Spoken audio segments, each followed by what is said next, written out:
Okay. So you guys had a double-digit lead in the first half, but got evaporated in the second. Just wondering what specifically went breakdown during the second half? We talked a lot about halftime adjustments, and they were able to adjust to what we were doing well, and we didn't really adjust to what they were doing well, so they continued to score, and we kind of got shut down a little bit. I also think like mental lapses when, they went on their little runs, which I think going further into the season, we obviously have to clean up if we want to be successful. Jonathan, sure. This is your second consecutive loss after a 6-game win streak. How do you make sure that these losses don't capitulate on each other and kind of build up? Yeah, I mean, we obviously played two better opponents the past 2 games. We have Ohio State on Sunday, so hopefully we can get that one and kind of turn things around. Sure. Grace, you had 10 of your team's first 13 points in the third quarter off a couple assists from Caroline, but also 4 turnovers on the game. How are you going to adjust to a lot of the old teams coming into Big Ten play? Yeah, I think really just limiting my dribbles, just catching it, looking to kick out and repost. Just ultimately being smarter with the ball and understanding that they're going to come no matter what. So, yeah. Sam. Big Ten play opening up, obviously Sunday against Ohio State. Is that like a change of mindset at all for you guys, or are you trying to, after the loss tonight, or are there some things that you're trying to continue on forward into Big Ten play? I think going into Big Ten play Sunday, it gives us a chance to prove ourselves. I think we only have a fire lit under us for Sunday. Yes, obviously we need to learn from these past 2 losses and take those into account. But again, it's the Big Ten. The Big Ten season's almost here. So you can only be excited for that. And again, we're ready to prove ourselves for sure. Yeah, I think it's a good opportunity to, like you said, we have 2 losses. It's a good opportunity to bounce back. Sure. Caroline, 10 assists tonight. You're leading the country in assists per game. How much do you think about that while still putting the loss in perspective and keeping everything in perspective? Yeah, I mean, 10 assists is better with a win. So, I mean, I don't know. I guess kind of helps that Grace was making a lot of shots. Yeah, I don't really think about it. Yeah. For both of you, Reagan Williams for Kansas scored 14 points in the second quarter. That was kind of the start of their big run later in the game. How did you guys respond to sort of her scoring momentum? Yeah, I mean, obviously they're led by Nichols. We kind of want to take her out. So Reagan Williams scoring is not something we live with, but I don't know. I feel like we did a good job on Nichols in the first half, and we were still up in the first half, so yeah. Questions? Great. Thank you, ladies. Yeah, listen, frustration. We started the game great. We held them to 6 points in the first quarter. And, we had opportunities to really, I think, widen the gap, and we didn't do it. Gave them some confidence. And then, back and forth in the third quarter, and then we just, I'm disappointed that we couldn't stop. We gave up layups at the rim all night, and you're not beating anybody good like that in our league. So, we got some cleaning up to do defensively. We're at home.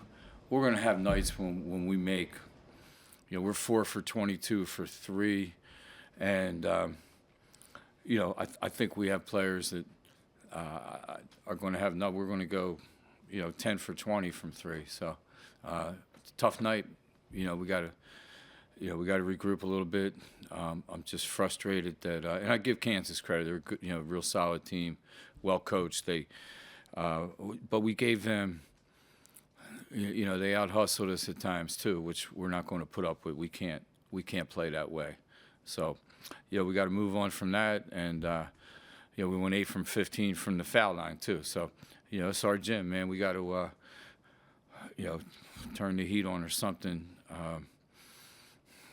in Welsh-Ryan, but it's just frustrating because we're a lot better team than that. But again, Kansas thought defensively, did a really good job. They were quicker to the ball in the second half, whether it was on the floor or whether it was getting in passing lanes or on the glass. So, we got to be better. Questions for Coach? Sure.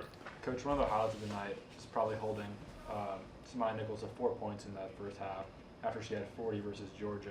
What kind of promise does that show to you for playing some really high caliber? Can you say that again? I'm sorry, the last part of it. Sorry about that. What kind of promise does that show to you? Oh, playing promise. Okay. Yeah, against some high caliber scores in Big Ten play.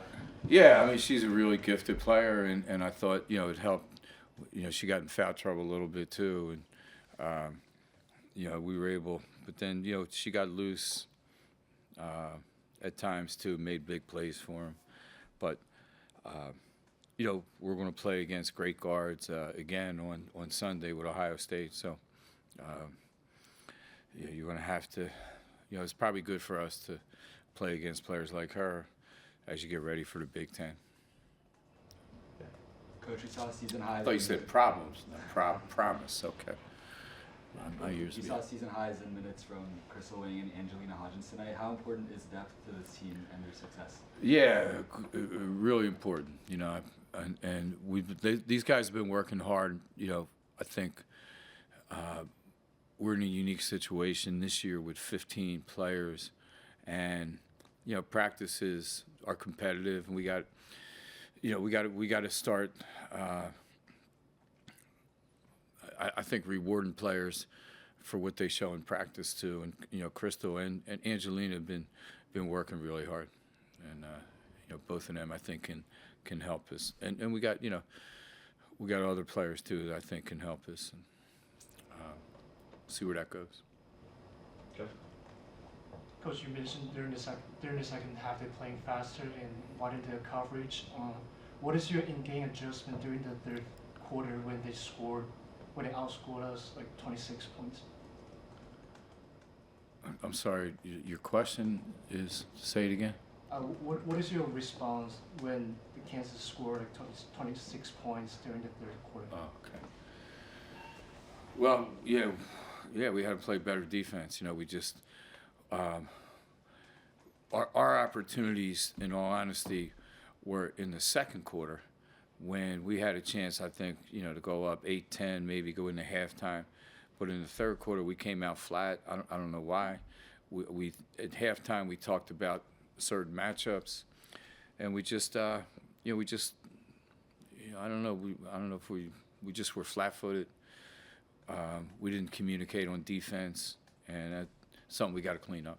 And that was a big problem. Kansas exposed. Like I said, they did everything at the rim. Sure. Yeah. Coach, Taylor had 8 points and 9 rebounds in the first half, but in the second half, she only tacked on 1 more point and 2 more rebounds. What are your goals for her for Sunday? Yeah, every game. She's young. She's a sophomore, and I think has gotten off to a really good start this year. Has to play through, some things, and every day she's getting better. So it's encouraging. Stringing together quarters into halves into full games, that's the goal that I think, we're going to need her in the fourth quarter in the Big Ten. Okay. Coach, 8-4-15 from the charity stripe today for Northwestern. What goes into cleaning that up and working on that aspect of the game?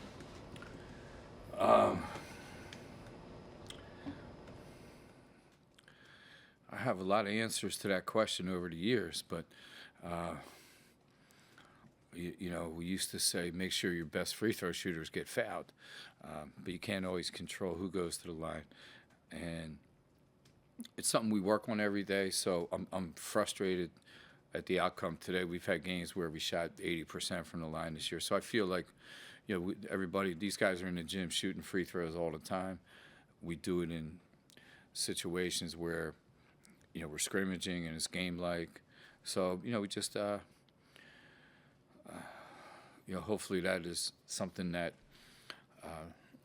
we get back to the line Sunday and, we can convert those. But we'll work on a Friday, Saturday, just in volume, but also in, you just can't walk in and shoot 100 free throws. It has to be some game-like conditions too. All right. Thanks, All right, everybody. guys. Thank you.